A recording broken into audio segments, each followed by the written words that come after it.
La Ley Nacional 26.061 es la ley de protección integral de los derechos de niñas, niños y adolescentes y fue sancionada en el año 2005.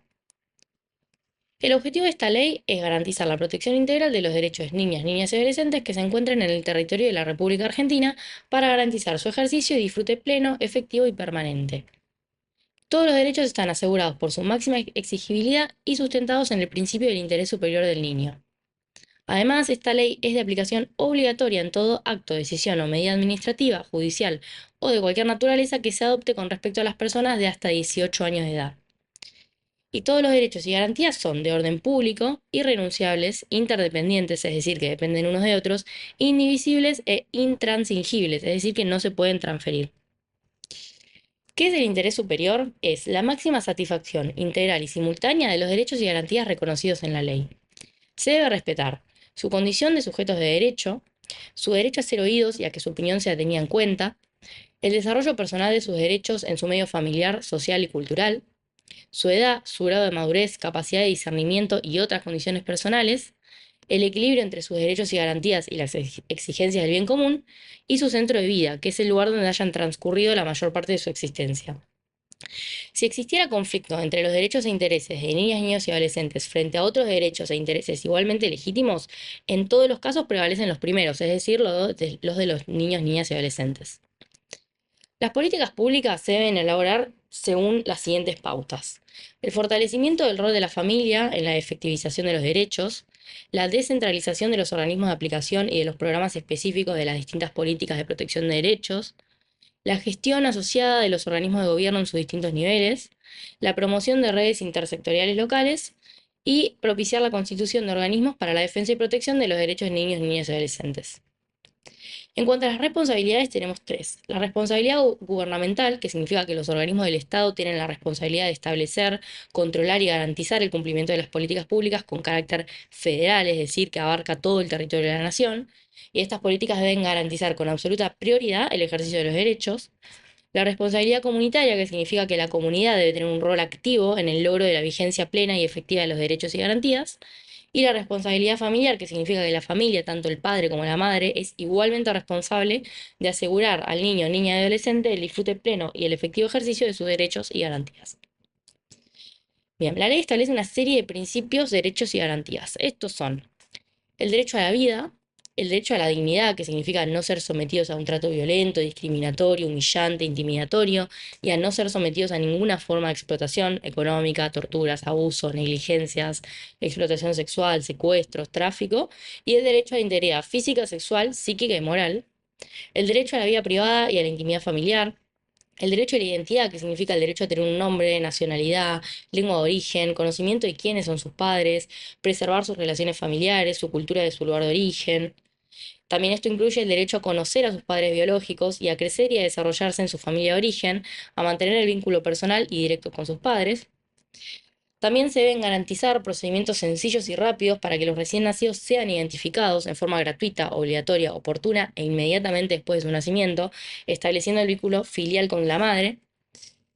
El derecho a la documentación que compruebe su identidad. El derecho a la salud, que esto significa que los organismos del Estado deben garantizar el acceso a los servicios de salud, respetando pautas familiares y culturales, los programas de asistencia integral, rehabilitación e integración, los programas de atención, orientación y asistencia dirigidos a su familia, las campañas de difusión y promoción de sus derechos dirigidas a la comunidad. También significa que toda institución de salud debe atender prioritariamente a niños, niñas y adolescentes y a mujeres embarazadas. Y además tienen derecho a la atención integral de su salud, a recibir la asistencia médica necesaria y a acceder en igualdad de oportunidades a los servicios y acciones de prevención, promoción, información, protección, diagnóstico precoz y tratamiento oportuno y recuperación de la salud. Este derecho a la salud significa que no se le puede negar la atención de la salud a los niños. En ningún caso, por ejemplo, si están solos, no importa, se los debe atender igual. También garantiza el derecho a la educación pública y gratuita, atendiendo su desarrollo integral, su preparación para el ejercicio de la ciudadanía, su formación para la convivencia democrática y el trabajo, siempre respetando su identidad cultural y su lengua de origen, su libertad de creación y el desarrollo de sus competencias individuales, y fortaleciendo los valores de solidaridad, de respeto por los derechos humanos, tolerancia, identidad cultural y conservación del ambiente. Este derecho a la educación también incluye el derecho al acceso y a la permanencia en un establecimiento educativo cercano a su residencia, y en caso de no tener documentación que acredite su identidad, se los debe inscribir provisoriamente, ya que por ninguna causa se puede restringir el acceso a la educación.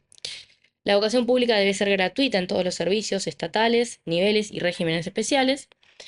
Y también se prohíbe a las instituciones educativas, tanto públicas como privadas, imponer por causa de embarazo, maternidad o paternidad medidas correctivas o sanciones disciplinarias. Al contrario, se debe desarrollar un sistema que permita la continuidad y la finalización de los estudios.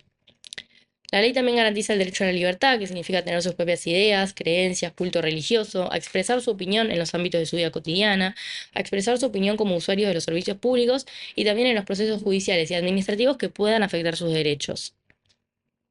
También garantiza el derecho al deporte y al juego recreativo, el derecho a un medio ambiente sano, el derecho a la dignidad. En este caso se prohíbe exponer, difundir o divulgar datos, información o imágenes que permitan identificarlos a través de cualquier medio en contra de su voluntad o la de sus padres, representantes legales o responsables. El derecho a libre asociación, que significa asociarse libremente con otras personas con fines sociales, culturales, deportivos, recreativos, religiosos, políticos, laborales o de cualquier otra índole. El derecho a opinar y a ser oídos. Esto incluye a participar y expresar libremente su opinión en los asuntos que los conciernan y en aquellos en los que tengan interés, y a que sus opiniones sean tenidas en cuenta conforme a su madurez y desarrollo. El derecho al trabajo de los adolescentes, con las restricciones que imponen la legislación vigente y los convenios internacionales sobre la erradicación del trabajo infantil. Este derecho solo puede limitarse cuando la actividad laboral implica un riesgo o peligro para el desarrollo, la salud física, mental o emocional del adolescente. El derecho a obtener los beneficios de la seguridad social y las garantías en los procedimientos judiciales o administrativos, que son hacer oídos ante la autoridad competente cada vez que así lo solicite el niño o niña adolescente, a que su opinión sea tomada primordialmente en cuenta al momento de tomar una decisión que los afecte, a ser asistidos por un asesor jurídico especializado en niñez y adolescencia desde el inicio del procedimiento, a participar activamente en todo el procedimiento, a recurrir ante el superior frente a cualquier decisión que los afecte. Todas las disposiciones de esta ley se aplicarán por igual a todos los niños, niñas y adolescentes sin discriminación alguna por motivos raciales, de sexo, color, edad, idioma, religión, creencias, opinión política, cultura, posición económica, origen social, capacidades especiales, salud, apariencia física o cualquier otra condición, tanto del niño como de sus padres o representantes legales. Además, los miembros de los establecimientos educativos y de salud, tanto públicos como privados, y todo agente o funcionario público que tengan conocimiento de la vulneración de un derecho, debe comunicar tal circunstancia ante la Autoridad Administrativa de Protección de Derechos en el ámbito local. Y el agente público que sea requerido para recibir una denuncia de tal vulneración está obligado a recibir y a tramitar tal denuncia en forma gratuita, con tal de garantizar el respeto, la prevención y la reparación del daño sufrido. La ley establece un sistema de protección integral de los derechos. Este sistema está conformado por todos los organismos, entidades y servicios que diseñan, coordinan, ejecutan y supervisan las políticas públicas, tanto de gestión estatal o privadas, tanto en el ámbito nacional, provincial y municipal, destinadas a la promoción, prevención, asistencia, protección y restablecimiento de los derechos de niños, niñas y adolescentes, y establece los medios a través de los cuales se asegura el efectivo goce de los derechos y garantías. Así se establecen unas medidas de protección integral, que son aquellas emitidas ante una amenaza o violación de los derechos o garantías de uno o varias niños, niñas y adolescentes con el objetivo de preservarlos, restituirlos o reparar sus consecuencias. Esta amenaza o violación puede provenir de la acción u omisión del Estado, de la sociedad, de los particulares, de los padres, de la familia, representantes legales o responsables, o de la propia conducta del niño, niña y adolescente. Se aplicarán prioritariamente a aquellas medidas de protección que tengan como finalidad la preservación y el fortalecimiento de los vínculos familiares en relación a los niños, niñas y adolescentes. Y cuando la amenaza o la violación de derechos sea consecuencia de necesidades básicas insatisfechas, carencias o dificultades materiales, económicas, laborales o de viviendas, las medidas de protección son los programas dirigidos a brindar ayuda o apoyo incluso económico. Comprobada una amenaza o violación de los derechos, deben adoptarse las siguientes medidas. Primero, aquellas tendientes a que niños, niñas y adolescentes permanezcan conviviendo con su grupo familiar. La solicitud de becas de estudio o para jardines maternales o infantes e inclusión y permanencia en programas de apoyo escolar. La asistencia integral a la embarazada. la inclusión del niño, niña, adolescente y la familia en programas destinados al fortalecimiento y apoyo familiar, el cuidado del niño en su propio hogar, orientando y apoyando a los padres, representantes legales o responsables en el cumplimiento de sus obligaciones, el tratamiento médico, psicológico o psiquiátrico del niño o de alguno de sus padres, representantes legales o responsables, y la asistencia económica. También la ley incluye estas medidas excepcionales, que son aquellas que se adoptan cuando los niños, niñas y adolescentes estuvieran temporal o permanentemente privados de su medio familiar o cuyo interés superior exija que no permanezcan en ese medio. Estas tienen como objetivo la conservación o recuperación del ejercicio y goce de sus derechos y la reparación de sus consecuencias. Estas medidas son limitadas en el tiempo y solo se pueden prolongar mientras persistan las causas que les dan origen. Y solo se implementarán cuando previamente se hayan cumplido las medidas de protección integral de derechos que acabo de mencionar. Estas medidas son la permanencia temporal en ámbitos familiares alternativos, es decir, con personas vinculadas a ellos por consanguinidad o por afinidad o con otros miembros de la familia ampliada o de la comunidad. Después, solo en forma excepcional y por el más breve lapso posible, puede recurrirse a una forma convivencial alternativa a la de su grupo familiar. Esto sería, por ejemplo, hogares de acogida temporal, debiéndose propiciar siempre a través de mecanismos rápidos y ágiles el regreso del niño a su grupo o medio familiar y comunitario. Estas medidas se implementarán bajo formas de intervención no sustitutivas del grupo familiar de origen, siempre con el objetivo de preservar la identidad familiar del niño. Las medidas que se tomen en relación a grupos de hermanos deben preservar la convivencia de los mismos y en ningún caso estas medidas pueden consistir en la privación de la libertad del niño. Y tampoco nunca podrá ser fundamento para la aplicación de una medida excepcional la falta de recursos económicos, físicos o de políticas o programas del organismo administrativo.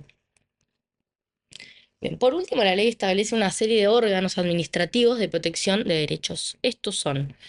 primero, la Secretaría Nacional de Niñez, Adolescencia y Familia, que algunas de sus funciones son garantizar el funcionamiento del Consejo Federal de Niñez, Adolescencia y Familia, que vamos a ver más adelante, y establecer y articular políticas públicas integrales, elaborar un Plan Nacional de Acción como política de derechos, diseñar los principios rectores que deberán cumplir las instituciones de asistencia y protección de derechos, promover políticas activas de promoción y defensa de los derechos de niños, niñas y adolescentes y de sus familias, gestionar la obtención de recursos financieros nacionales e internacionales para la efectivización de las políticas públicas de niñez, adolescencia y familia,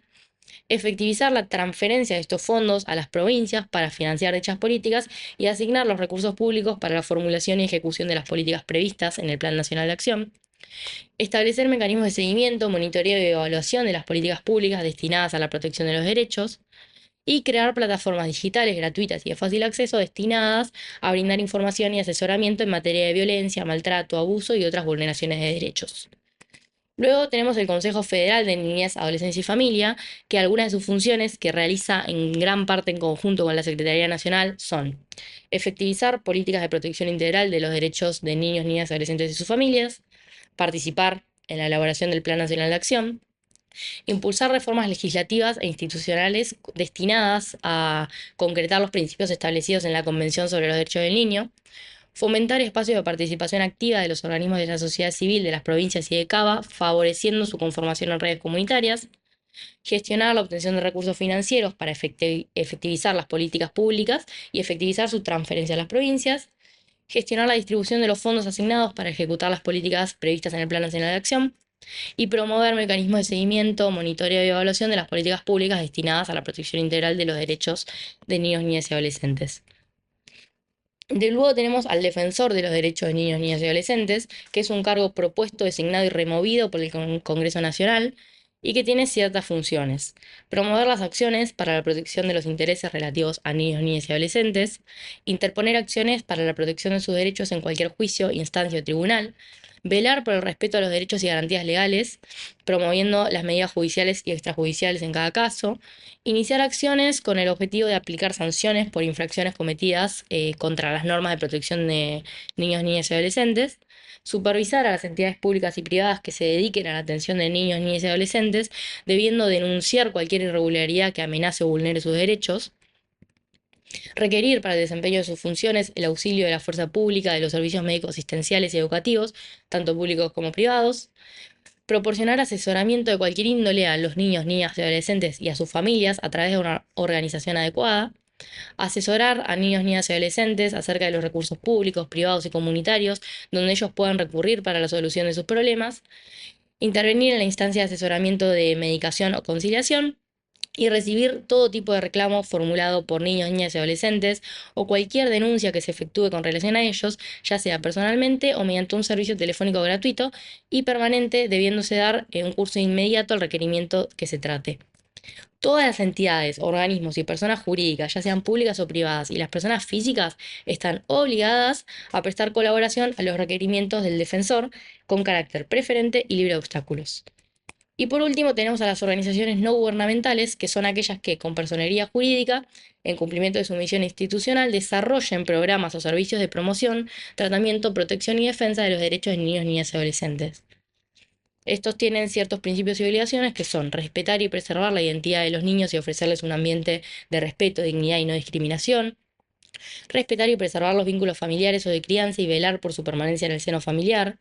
no separar grupos de hermanos, no limitar ningún derecho que no haya sido limitado por una decisión judicial, garantizar su derecho a ser oídos y a que su opinión sea tenida en cuenta, mantenerlos constantemente informados sobre su situación legal, brindarles atención personalizada y en pequeños grupos, y por último, ofrecer instalaciones debidamente habilitadas y controladas por la autoridad de aplicación respecto de las condiciones edilicias, salubres, higiene, seguridad y confort.